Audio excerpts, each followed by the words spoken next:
पप्पा काय रे सोरा? एक चिठ्ठी चूज करा बरं. कशाची आहेत आता या चिठ्ठ्या? बघा तर खोलून. सरप्राईज येते काय म्हणतो? अरे वा, मटण थाळी. हो, घरी बनवायची का हॉटेलवर जेवायला जायचं? घरी बनवायची. घरी बनवायची. हो चल मग आपण जाऊन मटण घेऊन येऊ. ठीक आहे, चला. नमस्कार मित्रांनो, आज आपण चाललो आहे मटण आणायला. आमचं खूपच दिवस झाले जायचं चाललो होतं, परंतु काही कारणामुळे आम्हाला जाता नाही आलं. काही कार्यक्रम होते, नातेवाईकांचे, मित्रमैत्रिणींचे बर्थडे वगैरे होते, तर आम्हाला जावंच लागलं. कारण की तुम्हाला तर माहिती आहे ना की नाही गेलं तर नाराज होतात नातेवाईक. तर त्याच्यामुळं आज आम्हाला टाइम भेटलाय, तर आज आम्ही चाललो आहोत. तर आता आपण मटण घेतलेलं आहे, तुम्ही पाहू शकता. आणि आता आपण घरी जाऊन मटण करणार आहोत. तर चला, तर आपण भेटूयात घरी. तर आता आपण मटण आणलेलं आहे, तर आता आपण याला धुवून घेऊया.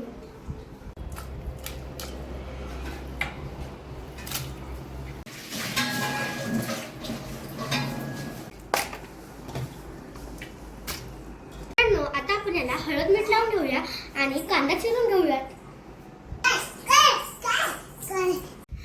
तर मित्रांनो, आपल्याला मटण शिजवण्यासाठी हे साहित्य लागणार आहे.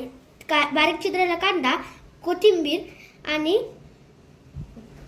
खडा मसाला. आता आपण याच्यामध्ये कांदा आणि खडा मसाला परतावे टाकून दिलेला आहे.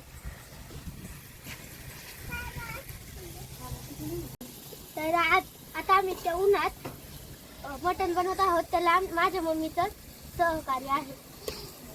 तर पूर्वीची लोक म्हणतात की स्वयंपाकामध्ये जर का सूर्यप्रकाश पडला तर ते आरोग्यासाठी छान असतं. ते तर आम्हाला पण नाही माहिती असं म्हणतात. आता आपण 2 मिनिटासाठी झाकून ठेवूयात. माझे पप्पा आजचे डायरेक्टर आणि फोटोग्राफर. त्याला मिठाचं पाणी सुटलेलं आहे. आता आपण त्याला पाणी टाकून शिजवायला ठेवून देऊ. तर अशा प्रकारे आपलं मटण शिजून झालेलं आहे.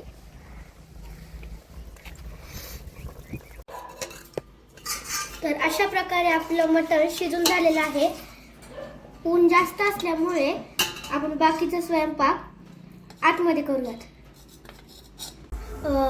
मिरची, लवंग, मिरी, आले, लसूण, डाळ, कांदा, खोबरे, टमाटर आणि कोथिंबीर आपण घेतलेली आहे. तर आपण याला भाजून घेऊयात आणि मग वाटून घेऊयात. आपण हे साहित्य परतून घेतलेलं आहे आणि कांदा परतायला ठेवलेला आहे. आपण कांदा परतून घेतलेला आहे, तर आता आपण याला वाटून घेऊयात. तर अशा प्रकारे वाटून झालेलं आहे आणि आपण हे मसाले घेतलेले आहे भाजीमध्ये टाकण्यासाठी. आता मसाला आपण परतून घेत आहोत आणि मग त्याच्यामध्ये आपण वाटण टाकूया. आपण याच्यात वाटण टाकून घेऊ आणि परतून घेऊयात. शिजवलेले मटण भाजीमध्ये टाकून देऊयात. आम्ही गरजेनुसार पाणी टाकून दिलेले आहे आणि भाजी उकळण्यासाठी ठेवून दिलेली आहे. तर आपली अशा प्रकारे भाजी झालेली आहे. आता आपण या ताटामध्ये काढून घेऊया. तर अशा प्रकारे आपली मटण थाळी रेडी झालेली आहे. आता आम्ही आस्वाद घेतो, तुम्ही सुद्धा आस्वाद घ्या.